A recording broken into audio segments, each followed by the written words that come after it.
ಈಗ ಇನ್ನುಳಿದ ಸುದ್ದಿಗಳನ್ನು ಒಂದೊಂದಾಗಿ ನೋಡ್ತಾ ಹೋಗೋಣ. ಉತ್ತರ ಸಮಾಚಾರ ಎಕ್ಸ್‌ಪ್ರೆಸ್‌ನಲ್ಲಿ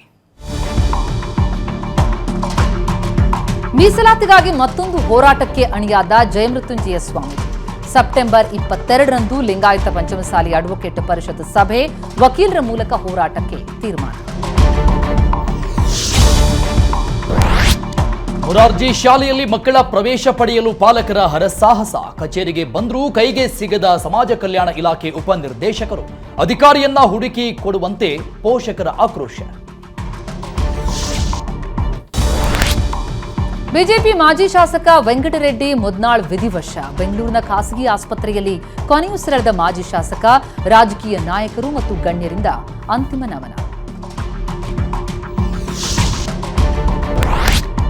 ಸಂಗೊಳ್ಳಿ ರಾಯಣ್ಣ ರೈತ ಮುಖಂಡನ ಮೂರ್ತಿ ಭಗ್ನ. ಧಾರವಾಡದ ಜಿಲ್ಲೆಯ ನವಲಗುಂದ ತಾಲೂಕಿನ ಅಳಗವಾಡಿ ಗ್ರಾಮದಲ್ಲಿ ನಡೆದ ಘಟನೆ. ಕಿಡಿಗೇಡಿಗಳ ವಿರುದ್ಧ ಕಾನೂನು ಕ್ರಮಕ್ಕೆ ಸ್ಥಳೀಯರ ಒತ್ತಾಯ.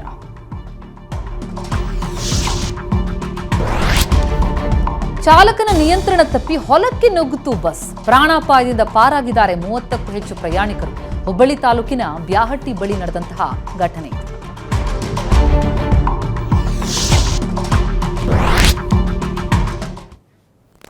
ಇವಿಷ್ಟು ಈ ಕ್ಷಣದ ಸುದ್ದಿ. ಈಗ 3 ಗಂಟೆಯ ಲೇಟೆಸ್ಟ್ ಅಪ್ಡೇಟ್ಸ್ ಏನಾಗಿದೆ ಅನ್ನೋದನ್ನು ನೋಡೋಣ ಈ ಕ್ಷಣದ ಹೆಡ್ಲೈನ್ಸ್ನಲ್ಲಿ.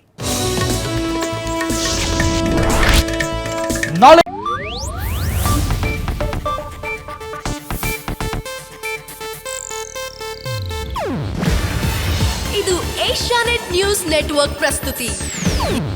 ನೀವು ನೋಡ್ತಿದ್ದೀರಾ ಏಷ್ಯಾನೆಟ್ ಸುವರ್ಣ ನ್ಯೂಸ್.